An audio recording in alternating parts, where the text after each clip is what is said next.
하셨는데 오늘은 배부른 관계, 예수님 한 분이면 충분합니다 라는 말씀으로 말씀 전하겠습니다. 여러분, 정말 잘 먹었다, 이제 더 이상 들어갈 구석이 없다, 너무 배부르다, 이렇게 느껴보신 적 있으십니까? 다음 달이면 이제 설날이 시작되는데요, 저는 그런 20대 초반에 강원도 춘천의 한 부대에 배치가 되어서 군 생활을 시작했습니다. 난생 처음 해보는 이제 공병이라는 주특기를 받아서 꽃괭이질도 하고 삽질도 하고 막 무거운 것도 하고 전술도 막 하고 막 이런 데로 갔죠. 열심히 이제 뭐 2등병, 1병, 상병까지 열심히 병장까지 하다가 이제 좀 쉴만, 예전에는 병장이 되면 딱 뒤에서 2등병한테 리모컨 그러면 2등병이 딱 나와서 채널 돌리고 1번 하면 딱 1번, 2번 이렇게 이게 있었거든요. 고참들은 이런 즐거움이 있었거든요. 근데 제가 병장 되자마자 대대 군종으로 내려가게 됐습니다. 새벽 기도를 하게 됐어요. 주여. 신학대학교를 나왔다는 이유로 한 4개월 정도 대대 군종을 이제 쭉 했는데요. 마을에서 그 교회에 다 예배를 드리러 오셨어요. 신북면이라는 곳이었는데 그쪽에 이제 춘천에, 춘천 군의 신북면에서 이제 예배를 드리러 오셨죠. 근데 설이 되면 저한테 이제 제가 새벽 기도도 해도 하고 설교도 하고 또 이제 교회 이제 주일마다 이제 장교인 그 군종 목사님이 오시지만 나머지 날은 다 제가 하니까 제가 이제 담임 목사로 여기시고, 설이 되면 군종 선생님 우리 집에 꼭 오셔서 음식을 드시라고. 그래서 이제 집마다 가서 이제 명절 하루 전날 정도, 명절날 정도 한 번씩 이제 쭉 세배를 드리러 갑니다. 그럼 집마다 음식을 주시는데 이제 스텐으로 된 이만한 그릇이 옛날에 있거든요. 거기에 떡만둣국을 고봉으로 주시는, 고봉으로. 얼마나 배고프세요 하면서 저한테 주시는 거예요. 근데 한 집은 맛있다, 두 집째 가니까 또 고봉으로 주시는 거예요. 안 먹을 수 없거든요. 우리 집 음식이 맛이 없다 뭐 이러면서 막 이러실까봐 또고요. 또 세 번째 집에 가니까 또 고봉으로, 지난주에 먹었습니다. 우리 집 떡만둣국은 또 다르다 하면서 그냥 또 주시고, 자그마치 6집을 고봉으로 가지고 떡만둣국을 먹는데, 와, 그날은 진짜 마지막 집에서 제가 좋아하는 약과도 내주시고 과즙도 내어주셨는데 배가 너무 터질 것 같으니까 아무것도 못 먹겠더라고요.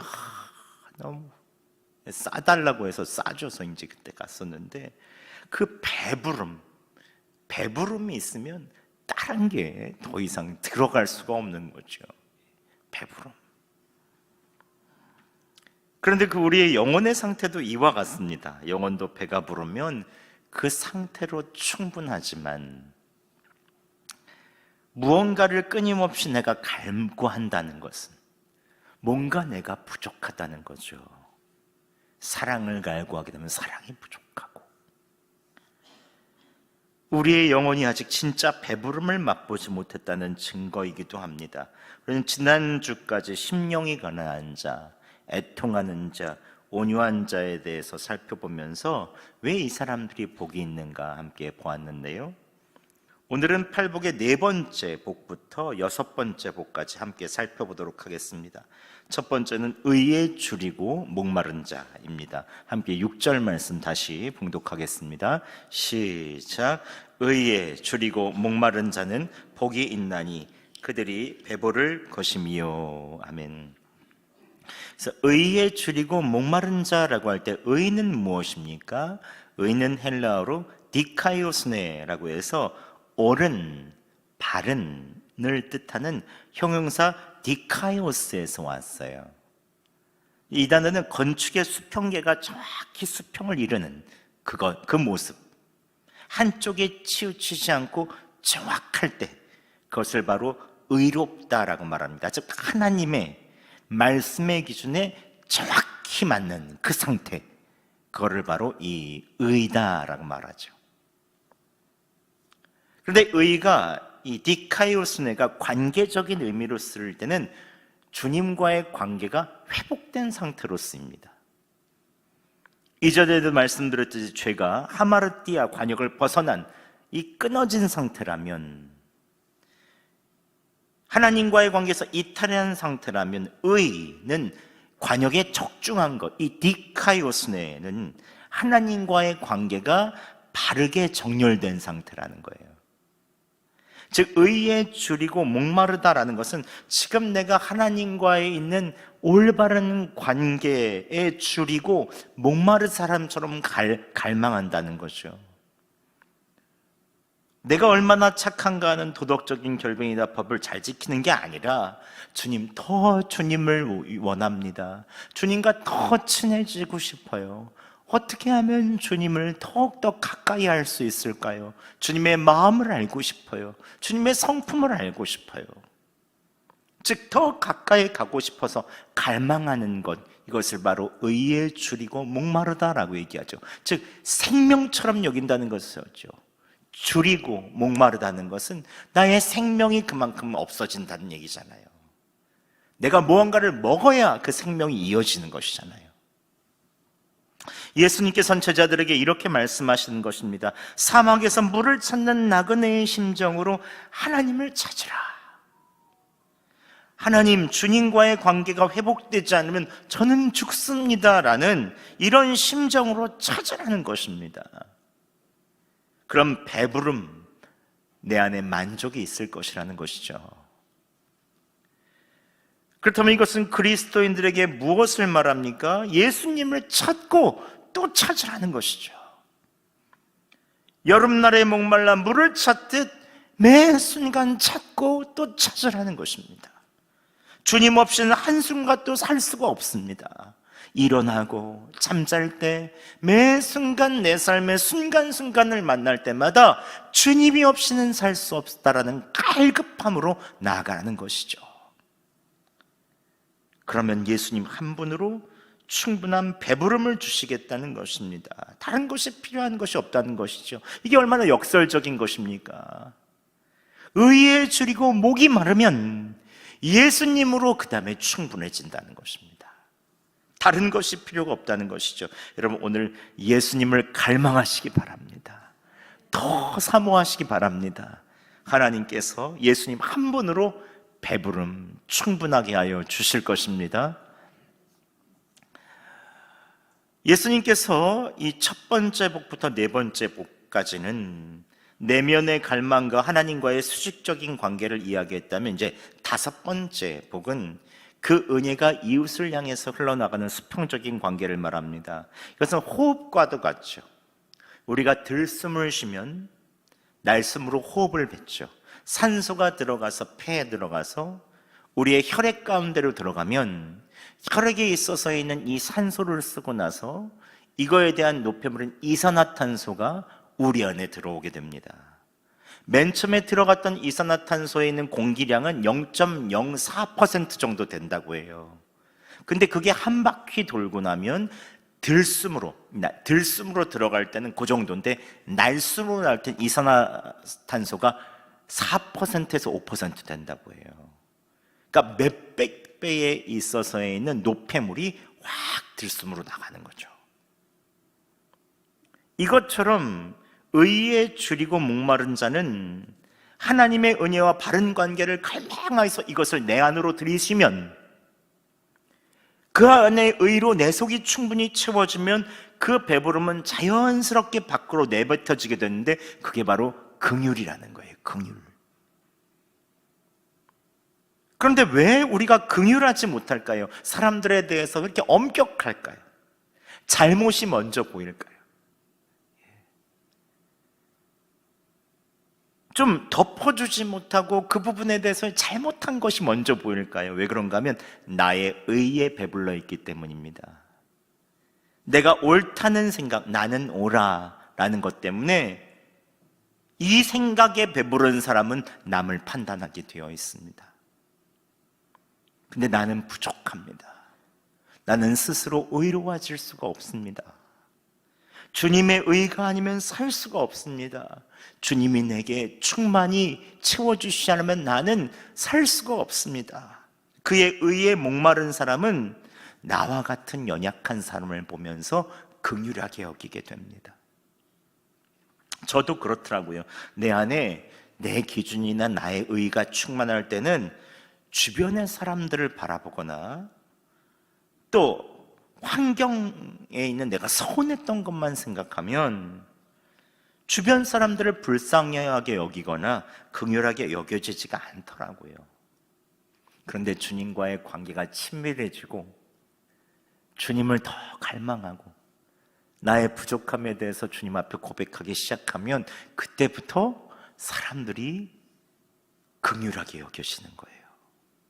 잘못이 있더라도 이유가 있겠지, 나도 옛날에 그랬으니까 하면서 이게 긍휼해지더라고요. 그러니까 주님과의 관계가 친밀해지고 주님의 의로 배부르는 그 순간, 내 의가 아니라 주님의 의로 배부르는 순간부터 긍휼함이 나 안에 나가게 되어 있습니다.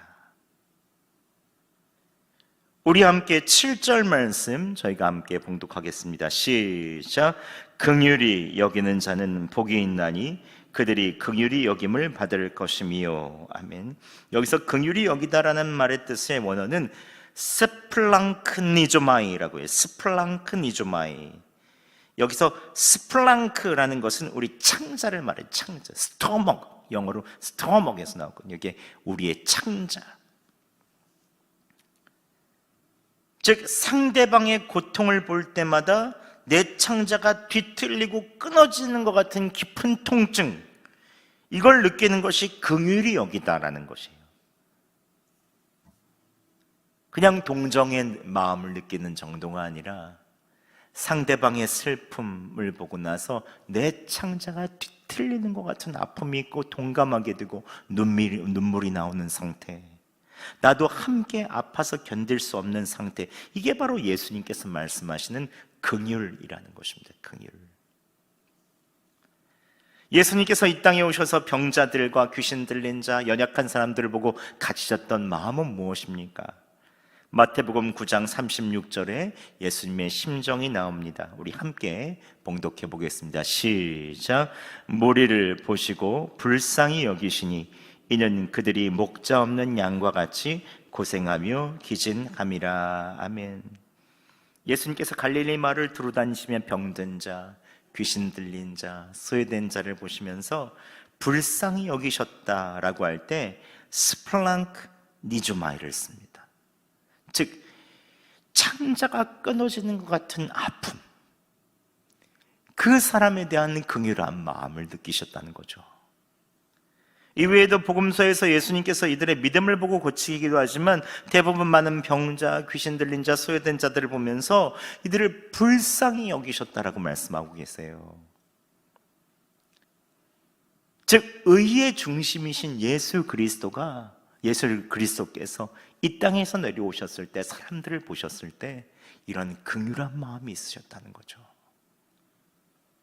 그렇다면 이러한 긍휼의 마음을 표현하는 가장 큰 표현 방법은 무엇입니까? 그것은 바로 함께 하는 것입니다. 예수님께서 죄로 인해 사망으로 달려가는 사람들을 보시며 불쌍히 여기시면서 어떻게 하셨습니까? 이 땅 위에 사람의 몸으로 오시죠. 그의 이름은 임마누엘이시다. 우리와 똑같은 인간의 모습으로 오셔서 성육신하면서 아기 때부터 우리와 똑같은 인생의 과정을 겪으시면서 우리의 마음을 동감하여 주십니다. 그뿐만 아니라 예수님께서 나사로의 죽음 앞에서 함께 우셨고 목자 없는 양같이 방황하는 무리를 보실 때 불쌍히 여기시죠. 즉 창자가 끊어지는 것 같은 아픔, 긍휼함을 느끼시는 것이죠. 그리고 예수님께서는 이러한 우리와 영원토록 함께 해주시기 위해서 우리를 불쌍히 여기셔서 그냥 목자 없는 양같이 내버려 두지 않으시고 십자가에서 죽으시고 부활하신 이후에 우리에게 성령을 보내주셨죠. 그래서 영원토록 함께 해주시죠. 즉 긍휼함의 가장 큰 표현은 무엇입니까? 함께하는 것입니다. 함께하는 것. 그렇다면 우리가 누구에게 예수님처럼 베풀 수 있는 가장 큰 긍휼은 무엇일까요? 그것은 바로 함께하는 것입니다. 누군가의 아픔을 이야기할 때, 누군가의 아픔을 들을 때 가르쳐주거나 대안을 얘기하거나 그냥 뭔가 조언을 하기보다 내 창자가 끊어지는 아픔을 가지고 함께 그냥 있어주는 거죠. 해결책을 제시할 필요도 없습니다. 그거 아무것도 아니야 라고 와서 축소할 필요도 없습니다. 각자가 느낀 고통은 다 다르거든요. 그냥 예수님께서 우리와 함께 하시듯 묵묵히 그 곁을 지켜주시며 함께 울어주는 것만으로도 이 충분한 것이죠. 제가 예전에 청년부를 담당할 때 한 청년의 아버지가 50대에 암으로 돌아가셨어요. 얼마나 이 딸의 결혼식도 보지 못하고 이제 대학교 때 돌아가셨으니까 다들 어떻게 위로해야 될지 모르는 거예요. 인생의 부모님이 너무 빨리 돌아가신 분들도 있겠지만 그 당시는 굉장히 일찍 돌아가신 그런 상황이었거든요. 저도 30대 초반의 전도사로서 이게 어떻게 위로해야 될지, 무슨 말을 건네야 될지 모르겠는 거예요. 또 자매였거든요. 그런데 그때 몇 년 전에 아버지를 잃은 한 자매가 가까이 다가가서 이 자매의 이름을 부르면서 그 자리 그냥 꼭 안아주는데 근데 서로 울더라고요. 근데 그것만으로도 충분히 위로가 되는 거예요. 우리가 예수님의 마음을 가지고 창자가 끊어지는 아픔으로 그냥 곁에 서 있기만 해도 성령님께서는 그 마음을 동감해 주시며 위로하여 주십니다. 우리가 미숙하고 허물이 있고 힘든 사람들이라도 제일 먼저 하는 것은 모자람을 고쳐주기보다 긍휼히 여기는 것입니다. 그리고 함께 해주는 것. 그때 주님께서는 우리를 긍휼히 여겨주시고 또 우리를 더욱 사랑해 주실 것입니다. 이제 6번째 복은 무엇입니까? 바로 마음이 청결한 자입니다. 함께 8절 말씀 저희가 봉독하겠습니다. 시작. 마음이 청결한 자는 복이 있나니 그들이 하나님을 볼 것이미요. 아멘. 그래서 청결이란 무엇입니까? 헬라 원어로 카다로스라고 하는데 불순물이 섞이지 않은 순수한 상태를 말합니다. 금 중에서도 다른 것이 섞이지 않은 순금을 말할 때 이 카다로스라는 말을 씁니다. 마음이 청결하다는 것, 그것은 하나님과 마음에 나와 하나님 간에 욕심이나 숨김이 없는 순수한 상태를 말하죠. 그런데 때때로 우리가 왜 하나님의 음성을 듣지 못하고 그분의 임재를 느끼지 못합니까? 하나님께서 멀리 계셔서 그런 것은 아니죠. 왜냐하면 우리의 마음에 창이 흐려졌기 때문에 그렇습니다. 저도 설교를 하려고 이제 주일 예배 때 들어가려면 먼저 안경을 딱 씁니다. 안경을. 안경이 지저분하면 앞이 시야가 흐리고 성경책이 잘 안 보이고 성도분들이 잘 안 보이거든요. 그래서 안경을 먼저 닦아요. 또 제가 바빠서 안경이 지저분해서 잘 못 닦을 때가 있거든요. 그럼 제 아내가 옆에서 보고 한마디 합니다. 안경 닦았어? 꼭 물어봐요. 그래서 안경을 닦아주기도 하죠. 우리의 마음의 창이 흐려질 때 이 창을 자주 닦아야 합니다.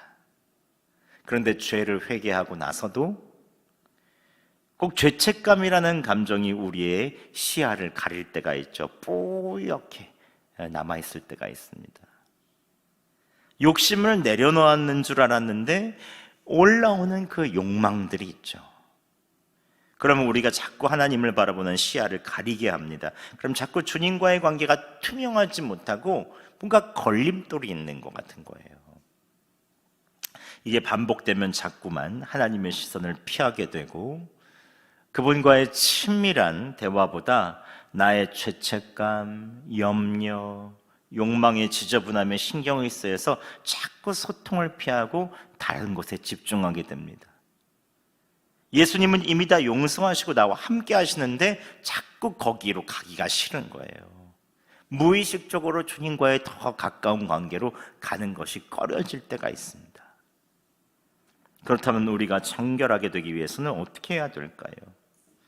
먼저 우리 스스로 이 창을 깨끗하게 할 능력이 없다는 것을 주님 앞에 고백해야 합니다. 다시 보혈의 능력을 힘입어 예수님께 나아가야 하죠.